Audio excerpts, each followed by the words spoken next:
Bonjour à tous, bienvenue dans Bonjour chez vous. Bon lundi, on est très heureux de passer cette semaine toute entière avec vous. Et aujourd'hui, on va voir comment retrouver la paix intérieure. Vous savez, on peut se faire voler notre paix. Et oui, de toutes sortes de façons. Mais ce qui est merveilleux, c'est qu'on peut la retrouver. Et je suis avec Nadine et Aurélie pour ce merveilleux thème. Bonjour mesdames. Hello Evelyne, hello Aurélie. Vous allez bien? Ça va très bien, t'as passé un bon week-end? Oui, toujours. Amen. Tu avais la paix intérieure pendant tout ce week-end. J'avais la paix intérieure. Je veux dire que, en fait, ce qui est subtil avec la paix, c'est que quand on l'a, on s'en rend pas forcément compte. C'est quand on la perd qu'on se rend compte qu'on l'a. C'est vrai. On n'est pas forcément conscient. Ah, t'as vu quelle révélation. Oh, madame. Et le lundi matin, c'est la profondeur. On est dans la profondeur. C'est spontané comme ça. Aujourd'hui, j'espère que tu as la même inspiration, puisque tu as une belle question. Oui. Une question, une réponse. Est-ce possible de dominer la peur? Oui, et on se faisait la réflexion même avant l'émission, on se parlait, Evelyne, que c'était surprenant que les gens aient choisi cette question-là. Oui. Ça nous montre que vraiment la peur reste un enjeu, reste une question, une inquiétude qui est profonde chez les gens. Et donc, on va essayer de répondre, on va surtout partager des versets bibliques. Effectivement, parce que je vous le rappelle, c'est vous qui choisissez les questions dans la rubrique Une question, une réponse. Dans l'onglet Communauté de notre chaîne YouTube, on vous propose 3 questions et c'est vous qui choisissez. Donc effectivement, c'est ce qui a été choisi. Donc c'est qu'il y a un besoin de ce côté-là. Et Aurélie, on aura un témoignage d'une sœur qui s'appelle Liliane, si je ne me trompe pas. Oui, Liliane qui nous a écrit de Belgique. On va voir comment elle a retrouvé la paix dans ses nuits, si je peux m'exprimer ainsi. On va parler d'insomnie dans son témoignage. Ah là là, ça aussi c'est un sujet. D'ailleurs, je pensais que c'est cette question que vous alliez choisir parce qu'il y avait une question par rapport au sommeil, à la paix au moment du sommeil. En tout cas, Liliane, elle a eu sa percée et elle aura peut-être une petite clé à nous partager. On verra ça tout à l'heure. On va commencer avec toi, Aurélie, dans notre pensée du jour.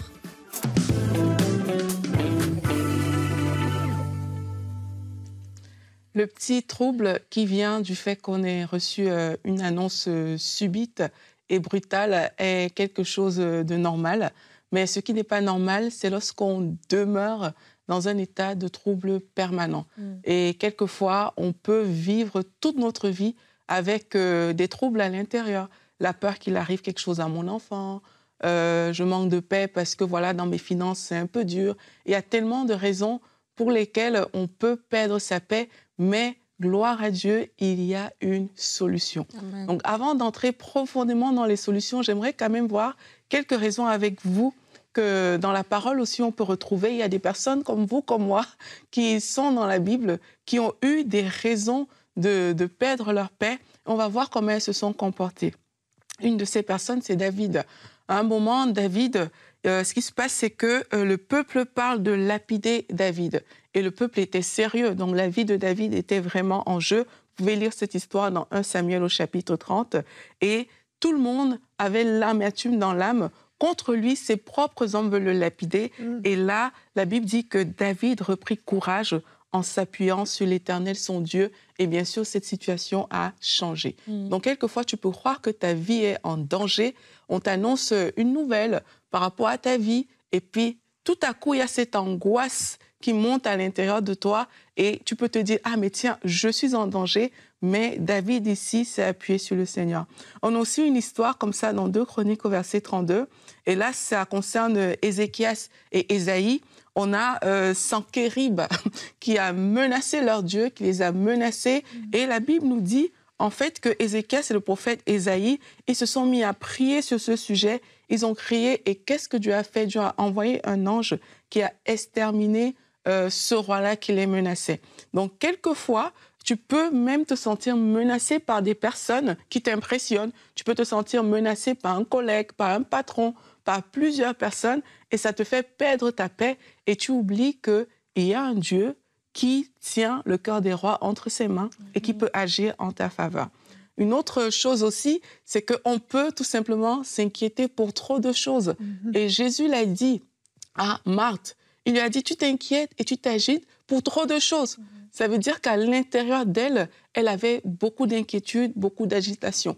Donc ça veut dire que vous-même, peut-être dans votre vie aujourd'hui, vous pouvez trouver un domaine dans lequel vous vous inquiétez. Peut-être tu t'inquiètes pour ton avenir, pour tes finances, le manger et le boire. C'est autant de sujets qui sont développés dans la Bible où le Seigneur nous demande de ne pas nous inquiéter. La sécurité des enfants, ton âge qui est en train d'avancer, tu peux continuer cette liste en fonction de ce que toi, tu as dans le cœur. Mais la parole de Dieu nous encourage, comme ces personnes qu'on a vues, à tourner les regards sur Jésus-Christ. Pour Marthe, Jésus lui a dit, Marie a choisi la bonne part, celle qui ne lui sera pas ôtée. Et cette bonne part n'était autre que lui-même, c'est-à-dire Jésus-Christ. Et il y a beaucoup de religions aujourd'hui qui vont vous encourager à faire le vide intérieur pour avoir la paix, à prendre certaines postures pour avoir la paix. Mais de vous à moi, si vous l'avez déjà fait, vous savez que ça ne marche pas. Donc, mais il y a une solution. Il y a le Dieu de paix qui est là. Et la Bible dit, déchargez-vous sur lui de tous vos soucis. Amen. Et dans Philippiens 4, on peut lire ce verset qui nous montre vraiment comment avoir la paix, c'est-à-dire réjouissez-vous toujours dans le Seigneur. Je le répète, réjouissez-vous.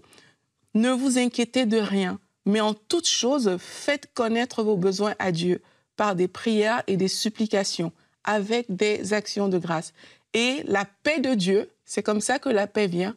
On ne s'inquiète pas, on se réjouit, on fait connaître nos besoins à Dieu avec des prières, des actions de grâce. Et la Bible dit, la paix de Dieu qui surpasse toute intelligence gardera vos cœurs et vos pensées en Jésus-Christ. Ça, c'est dans Philippiens 4, au verset 7. Et il y a un verset plus loin, au verset 9, que j'aime beaucoup. Dans Philippiens 4, il dit, « Ce que vous avez appris, reçu et entendu de moi, et que vous avez vu en moi, pratiquez-le. » Donc, ça suit juste ces versets-là. Donc, quand tu vas pratiquer ces choses, où tu vas te confier en Dieu, dans la prière, la supplication, avec des actions de grâce, où tu vas te réjouir, il te dit au verset 9, « Et le Dieu de paix sera avec vous. » Au verset 7, il t'a dit que la paix de Dieu va descendre sur toi. Au verset 9, ce n'est pas que la paix de Dieu qui va descendre sur toi, c'est le Dieu de paix lui-même qui va venir être avec toi. Et ça, je vous assure, ça fait la différence dans une vie. Aucune religion ne peut apporter cette paix-là. Il n'y a que le Dieu de paix lui-même qui peut la donner. Amen, amen. La Bible décrit Jésus comme le prince de paix. Et cette paix, en fait, c'est ça, c'est un cadeau qui nous est offert quand on devient enfant de Dieu. On a une paix qui rentre à l'intérieur de nous. Et c'est vrai que tant qu'on ne l'a pas expérimenté, on ne sait pas exactement de quoi on parle quand on parle de cette paix intérieure. Mais quand on goûte à la vraie paix, la paix parfaite, la paix que Jésus donne, et il dit qu'il donne pas comme le monde donne. Ça veut dire que Jésus donne une paix parfaite, en fait, une paix qui est spéciale. Quand on y goûte, là, on dit « Ah, waouh, c'était ça !» Et puis, comme je le disais en introduction, on peut s'habituer à avoir cette paix, puis ne plus y faire attention et même ne plus rendre grâce pour avoir cette paix parce que c'est devenu quelque chose de normal. Jusqu'au jour où, dans les exemples que tu cites, Aurélie, on se fait voler notre paix. Le diable est là, hein, c'est un voleur, la Bible dit. Le diable est là, il rôde et il va essayer de faire en sorte qu'on puisse être découragé, qu'on puisse tout à coup être angoissé. Et le but, c'est d'ouvrir des portes pour qu'il ait accès à nos pensées, qu'il vienne nous oppresser, qu'il vienne nous écraser. C'est ça l'objectif. Et en fait, on peut se laisser vraiment distraire par ce genre de choses et on peut se laisser mettre un joug. Et certains ont vraiment perdu leur paix. Et Aurélie, tu l'as dit, il y a des solutions et il y a un moyen vraiment de regagner la paix. Et je vous invite à méditer sur ce thème, même quand vous allez bien, méditer sur la paix. C'est un sujet... On prend rarement le temps de s'arrêter dessus, mais c'est passionnant. Et notre verset du jour nous emmène dans Ésaïe 26 au verset 3. Et vous allez voir qu'il y a une clé extraordinaire dans ce verset. « À celui qui est ferme dans ses dispositions, tu assures une paix parfaite parce qu'il se confie en toi. » J'ai lu ce verset, je suis allée lire dans plusieurs versions parce que des fois on dit disposition, résolution. Je me disais, mais est-ce que c'est une histoire d'être ferme dans nos décisions, de marcher dans la sanctification? J'essayais de chercher et je suis allée lire la version Darby et j'aime beaucoup ce qui est dit dans la version Darby. Tu garderas une paix parfaite,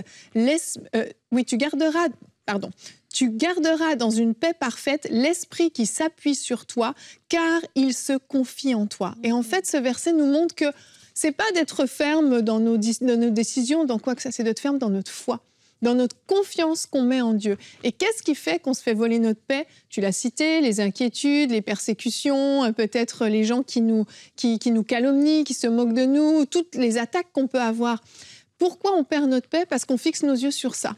au lieu de fixer nos yeux sur Dieu. En fait, notre foi se retrouve ébranlée. C'est ça, c'est dans notre foi qu'on doit demeurer ferme, en fait. C'est pas une histoire de oui qui soit oui, de non qui soit non. C'est de demeurer ferme dans notre foi et dans notre assurance que Dieu est avec nous et que Dieu prend soin de nous. Comme tu le dis, c'est le Dieu de paix qui vient à nous. C'est pas juste une paix comme ça qui dépend des circonstances. Le Dieu de paix qui vient et qui vient habiter en nous. Donc en fait, cette paix, c'est notre héritage, c'est notre propriété, elle nous appartient. Et le problème, pourquoi on se fait voler notre paix, c'est dès le moment où on choisit de contempler, de regarder, de se concentrer sur les circonstances qu'on vit, les épreuves difficiles qui arrivent, au lieu de regarder à celui qui est la source de la paix. Dès ce moment-là, c'est comme un robinet qu'on ferme, un tuyau qu'on déconnecte. On se prive de cette paix et on s'en éloigne. Mais en fait, la paix n'a pas bougé. La paix ne peut pas, le diable ne peut pas venir comme dans une maison, cambrioler, voler ton ordinateur et partir avec. Le diable ne peut pas venir ouvrir ton cœur, prendre ta paix et partir avec. En fait, elle est encore là. C'est juste qu'on la ressent plus, on s'en prive parce qu'on n'est plus concentré sur le Dieu de paix. Et je crois que vraiment, c'est une clé qui va faire toute la différence, d'être ferme dans notre foi, d'être ferme dans notre assurance qu'on peut se confier en Dieu, que Dieu est avec nous et que si Dieu est avec nous, qui sera contre nous? Et quand tu as cette assurance-là, peu importe ce qui se passe, tu es plus chancelant, tu es ferme en fait, et tu ne te laisses plus avoir dans toutes sortes de pensées d'inquiétude, de découragement. C'est vraiment, vraiment une arme puissante. Et je crois qu'il faut aussi avoir de bons réflexes.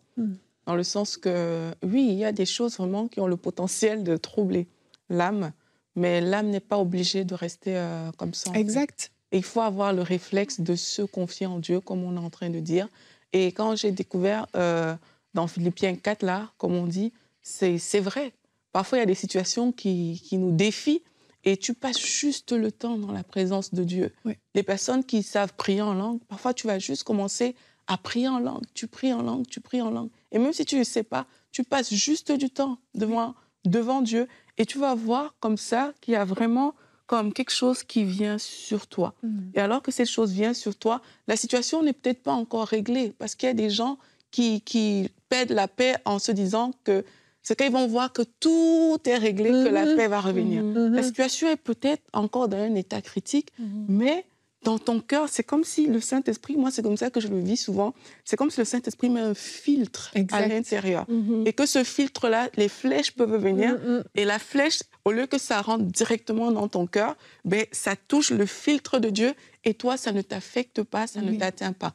Et c'est possible de le vivre, parce qu'on l'expérimente aussi. Et quand tu vas vivre cette paix qu'on est en train de décrire, ben à un moment, tu vas voir que, parce que, comme tu as dit, tu as la foi en Dieu, Dieu est avec toi. C'est ça. Et même si le problème n'est pas réglé tout de suite, tu ne sais pas comment ça va se passer, mais tu sais qui est avec toi. Amen. Et ça fait une différence certaine Vraiment. pour la vie peut-être des mamans qui nous écoutent, vous inquiétez pour vos enfants. Dieu aime ton enfant plus que toi. Et il faut que tu le réalises, en fait, et commencer à te confier en Dieu. Peut-être tu te dis, mais j'ai plus d'argent. Comment ça va se passer avec mon loyer? Dieu, c'est ton Père. Et il est au courant de ce qui se passe, mais il te dit, confie-toi en Dieu. Amen. Et tu vas voir qu'il y a une différence dans tout ça. Il y a un psaume que j'aime beaucoup, le psaume 94, au verset 19, qui dit que quand les pensées s'agitent comme une foule à l'intérieur de moi, tes consolations réjouissent mon âme. Et je crois qu'il faut justement, lorsque nos pensées sont assaillies, parce que la paix nous est volée comme ça, lorsque nos pensées commencent à tourner en rond, peut-être on va le voir dans nos témoignages, je ne sais pas qu'est-ce qui s'était passé pour Liliane, mais des fois, tu sens que tu manques de paix lorsque tu n'as plus un bon sommeil, lorsque tu penses constamment aux mêmes situations, lorsque tu es vraiment agité à l'intérieur, en fait. Et c'est important à ce moment-là de rechercher la consolation de Dieu. Lorsqu'on voit Élisée et son serviteur vont être encerclés par les Syriens, l'armée syrienne est en train de menacer le peuple d'Israël. Et le serviteur d'Élisée est stressé. Il voit tout ce qui se passe. Et qu'est-ce qu'Élisée va faire? Il va faire une prière en disant « Seigneur, ouvre ses yeux ». Et je crois qu'on doit arriver à ce moment-là. Parce qu'en fait, quand on manque la paix, quand notre paix nous est volée, ça veut dire que quelque part, nos yeux ont commencé à regarder nos situations. Oui. Nos yeux ont commencé à regarder notre santé qui se dégrade. Nos yeux ont commencé à regarder nos finances qui ne vont pas bien. Nos yeux ont commencé à regarder ce projet qui ne va pas aboutir parce qu'il y a eu première difficulté, deuxième difficulté. Et là, finalement, ça commence à s'accumuler comme difficulté. Et là, on commence à perdre la paix, en fait. Et là, il faut faire cette prière Seigneur, ouvre mes yeux. Et ouvrir nos yeux, ça veut dire que mes yeux spirituels s'ouvrent à la réalité spirituelle. Parce que là, je suis en train de voir naturellement, et la Bible dit que lorsqu'Élisée a fait cette prière, les yeux du serviteur se sont ouverts, et il a vu en fait que les anges qui étaient là étaient plus nombreux que l'armée qui était là. Et c'est ça, en fait, c'est le switch, c'est le relativiser, c'est changer le point de vue dans lequel on est. On est dans le point de vue où on voit nos problèmes, et puis après, on monte au point de vue, on est sur la montagne avec Dieu, et on voit en fait que notre situation, elle est toute petite. On voit que Dieu est avec nous, on est plus nombreux, celui qui est avec nous est plus fort que celui qui est dans le monde. Et c'est une question, peut-être la situation ne change pas immédiatement, mais c'est que la paix de Dieu nous accompagne. Et des fois même, je parlais tout à l'heure, Aurélie, par rapport à une maman à la maison, des fois c'est dans les choses de la vie de tous les jours, qu'une fois que ta paix arrive, tu peux réfléchir comme il faut. Il y a des décisions précipitées que tu ne vas plus faire. Il y a des, tu sais, c'est comme il y a un calme qui arrive et tu arrives même à entendre Dieu. Parce que des fois, on n'entend pas Dieu parce qu'on est tellement agité à l'intérieur de nous. Et là, tu es calme, mais tu arrives à entendre Dieu, tu arrives à comprendre que je vais faire ce pas ici, je vais faire cela. Lorsque Pierre a douté, il a eu peur à cause du vent, il est tombé, il s'est agité dans l'eau, mais il a crié à Dieu, en fait. Jésus était juste à côté. S'il n'avait pas crié à Jésus, il serait débrouillé, il sait nager, c'est un pécheur. Mais il a crié à Jésus, il y a eu ce réflexe-là. Et je crois que lorsque la peur nous assaillit comme ça, on est en train de couler, ayant le réflexe de crier après Dieu parce que, comme vous dites, il est là.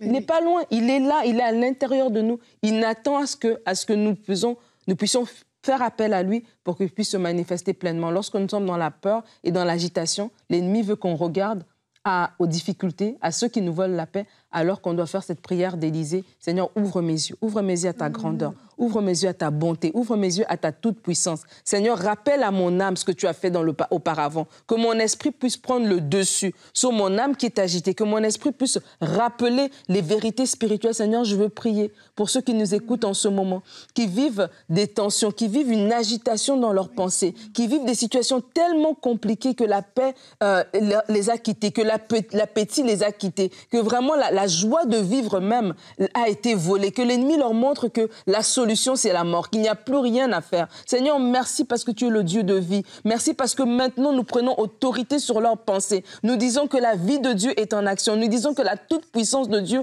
marche devant eux. Nous déclarons dans le nom de Jésus que leurs yeux s'ouvrent, leurs yeux spirituels s'ouvrent maintenant. Au lieu de déclarer la mort, au lieu de penser à la mort, ils pensent à la vie, ils déclarent la vie. Ils savent qu'ils sont la prunelle des yeux de l'Éternel. Seigneur, tu es le Dieu qui est fort, qui est vaillant. Tu es le Dieu qui intervient pour ses enfants. Jésus-Christ, tu nous as dit toi-même de ne pas nous inquiéter, que les lys des champs, tu peux les habiller. À combien plus forte raison tu prendras soin de nous. Seigneur, merci parce que maintenant, mon frère et ma sœur déposent ses soucis au pied de la croix, déposent ses soucis à tes pieds et ne s'inquiètent de rien. Pas parce qu'il est insouciant, mais parce que justement, il connaît la grandeur du Dieu qui l'accompagne, il connaît la grandeur du Dieu à qui il appartient. Ce n'est pas de l'insouciance, c'est de la foi, que de faire confiance à Dieu et de dire oui, je crois au Seigneur, le Seigneur marche devant moi. Merci Seigneur parce que tu prends soin de chacun de tes enfants. Merci Seigneur parce que le sommeil n'est plus troublé, le sommeil n'est plus volé, les journées ne sont plus volées, mais vraiment nous marchons dans cette paix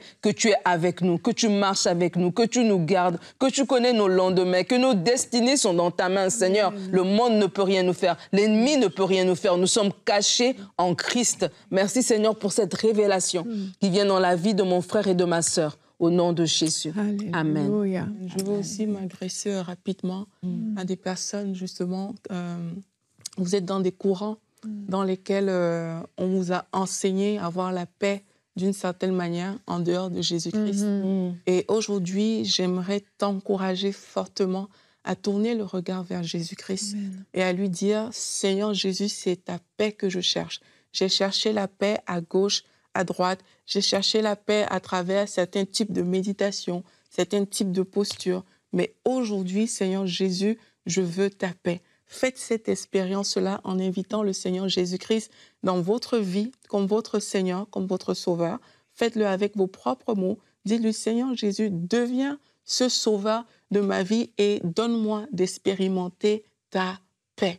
Et alors que vous le faites, la paix de Dieu va descendre dans vos cœurs et tout ce que vous avez connu aujourd'hui, vous appelez peut-être ça la paix, vous verrez que ça n'a rien à voir parce que c'est la paix surnaturelle, la paix de Dieu qui vient habiter en vous. Donc faites ça et envoyez-nous vos témoignages. Amen, amen. et on va continuer. On va parler maintenant spécifiquement de la peur. C'est un grand voleur de paix, ça aussi. On va voir, est-ce possible de dominer la peur dans la rubrique Une question, une réponse.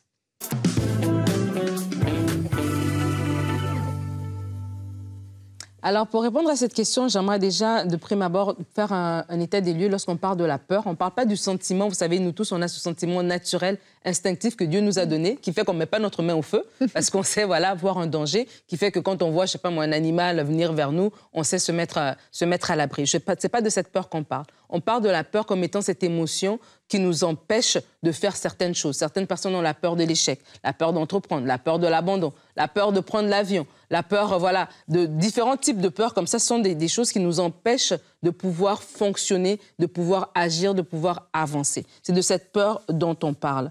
Et alors qu'on pose la question, est-ce possible de dominer la peur, de dominer ce sentiment d'incapacité que je ressens, de dominer cette paralysie, ce manque de courage que je ressens dans ma vie? Est-ce que c'est possible? La réponse, c'est oui. Dominer, c'est quoi? Dominer, ça va être assujettir, triompher, avoir l'ascendant sûr. Et oui, le Seigneur nous a donné cette capacité. Ce verset que vous connaissez probablement, mais je vais le répéter parce que ça vaut la peine d'être redit jusqu'à ce qu'on se l'approprie complètement, de Timothée 1 au verset 7. En effet, ce n'est pas un esprit de timidité que Dieu nous a donné, mais un esprit de force, d'amour et de sagesse. Ce n'est pas un esprit de peur. Dans d'autres versions en anglais, ça dit un esprit de peur que Dieu nous a donné, mais de force, d'amour et de sagesse. Et lorsque Paul est en train de dire cette parole à Timothée, c'est pour l'encourager justement à ranimer le don que Dieu avait mis en lui, à pouvoir faire les choses que Dieu l'appelle à faire. Et vraiment, je veux vous encourager à travers cette réponse que oui, c'est possible de dominer la peur. Comment? Lorsque vous vous rendez compte d'abord de qu'est-ce que la peur vous vole. Il y a beaucoup de personnes, Dieu a mis en vous des dons et des talents, des choses à faire. Mais la peur d'entreprendre, la peur de l'échec, la peur du regard des autres vous a rendu captif, vous a maintenu en arrière. Et c'est lorsque tu réalises que tu perds à cause de la peur, tu vas te décider de te positionner. Je me rappelle une fois, je parlais à une dame, elle avait son permis de conduire depuis très très longtemps. Et un jour, on avait un rendez-vous et elle est venue très en retard. Et je lui pose la question, mais on s'était parlé à un certain moment. Qu'est-ce qui s'est passé? En fait, parce qu'elle prenait les petits chemins. Elle ne prenait jamais l'autoroute.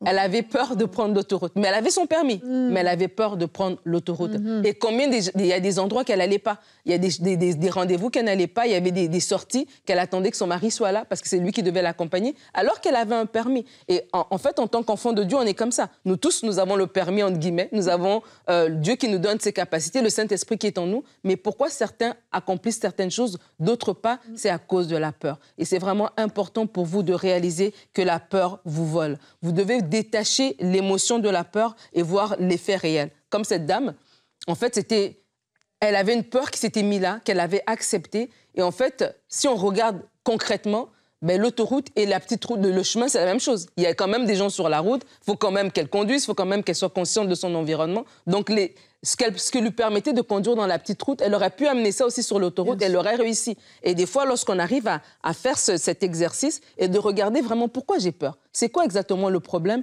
on arrive à détacher l'émotion des faits réels, ça nous permet de pouvoir dominer sur la peur. Il y a des gens, comme j'ai dit tout à l'heure, la peur de prendre l'avion, la peur de parler en public, etc. C'est des choses qu'il va falloir enlever. Focalise-toi sur ce que Dieu te dit, parce que la peur voudra te montrer les impossibilités. Et c'est important de le faire quand même si tu n'as pas l'assurance, même si tu te dis cette peur parle trop fort, aie confiance en Dieu et fais-le quand même parce que Dieu est avec toi. Et alors que je vais terminer rapidement pour céder la place à Aurélie, je voulais quand même vous partager quelques versets à méditer sur la peur. Parce que la peur, comme j'ai dit, c'est un sentiment qui est tellement profond et il y a des gens qui peuvent se justifier même derrière cette peur-là. Et peut-être vous allez dire, OK, j'ai pas peur, je le fais, et puis vous échouez. Et là, vous dites, j'avais raison d'avoir peur. Non, vous n'aviez pas raison d'avoir peur. La Bible nous dit de ne pas l'avoir. Alors, psaume 118 au verset 6, « L'Éternel est pour moi, je ne crains rien que peut me faire des hommes. » Si vous avez peur d'entreprendre quelque chose, Dieu le dit en Isaïe 41, verset 10, « Ne crains rien, je suis avec toi. Ne promène pas des regards inquiets, car je suis ton Dieu. Je te fortifie.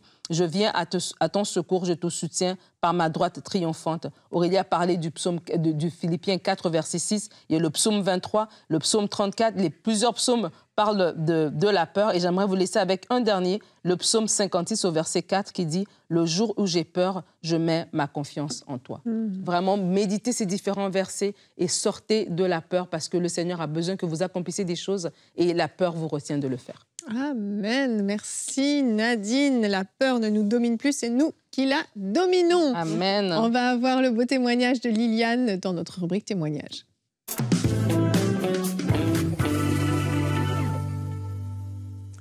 Et c'est bien que tu parles de verset, Nadine, parce qu'on va voir que Liliane l'a fait dans son témoignage. En fait, elle nous raconte que pendant des dizaines d'années, elle souffrait de troubles de sommeil. Elle prenait même des tisanes chaque soir pour dormir, mais c'était en vain. Ça ne fonctionnait tout simplement pas. Et alors qu'on était en train de faire une émission Bonjour chez vous, on a parlé de sommeil paisible dans cette émission-là. Et sous la protection de Dieu, c'est ça, vous étiez en train de faire l'émission.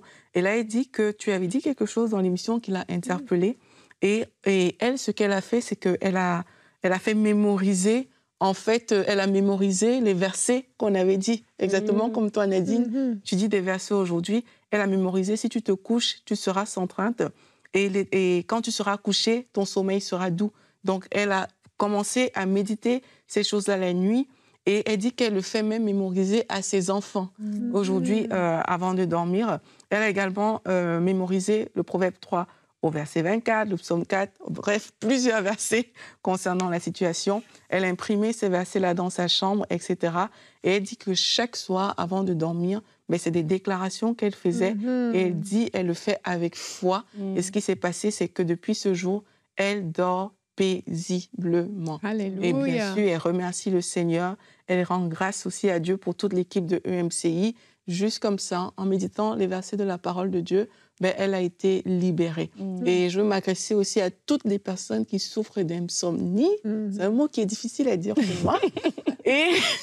Et je sais ce que c'est que de ne pas dormir dans la nuit.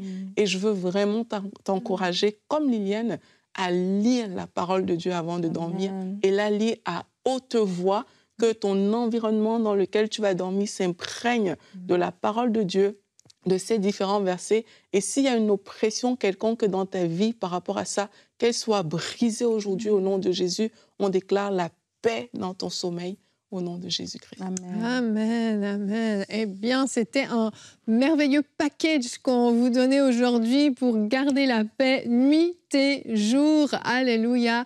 Si vous avez des témoignages à nous partager, si suite à cette émission, vous avez expérimenté la vraie paix parfaite, vous avez pu vaincre des peurs, eh bien, vous pouvez aller sur emcitv.com/témoignage. Racontez-nous ce que Dieu a fait dans votre vie. On veut se réjouir avec vous, on veut glorifier Dieu avec vous.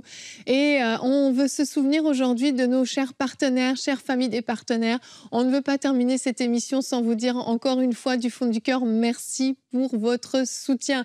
Moi, quand j'entends des témoignages comme celui de Liliane et tous ceux qu'on partage régulièrement les lundis, je me dis, mais alléluia, c'est tellement important ce qu'on est en train de faire, c'est tellement précieux, ça change des vies. Dieu passe à travers les écrans et vient toucher des vies. Et sans vous, chère famille des partenaires, tout ça n'aurait pas lieu. Donc, on veut le redire. Je sais qu'on le dit souvent, mais ça vaut la peine de pouvoir s'arrêter et de vous dire simplement merci du fond du cœur. Et vous le savez peut-être ou peut-être pas si vous nous suivez, peut-être même pour la première fois, mais vous pouvez faire partie de cette famille des partenaires. Vous allez sur emcitv.com/don pour pouvoir nous soutenir et nous permettre de continuer à propager le merveilleux message que donne la Bible. Alors, on va se retrouver demain. Et demain, c'est un petit peu une suite d'aujourd'hui, finalement. Dans la détresse, laisse Dieu te fortifier. Donc, si vous avez perdu la paix parce que vous traversez une période très difficile, vous êtes dans une situation de détresse, eh bien, je vous invite vraiment à vous connecter avec nous demain. Et nous aurons une rubrique Culture et Médias spéciale. C'est la sortie de l'index mondial de persécution. Et c'est important de savoir ce qui se passe aussi dans le monde chrétien. On n'est pas juste tout seul chez nous. On a des frères et sœurs partout sur la terre et on veut savoir ce qu'ils vivent, ce qu'ils font et on veut pouvoir prier pour eux parce que nous sommes une grande famille en Christ. Alors, on se retrouve demain. Merci à tous d'avoir été avec nous et que la paix parfaite vous garde. Bonjour chez vous.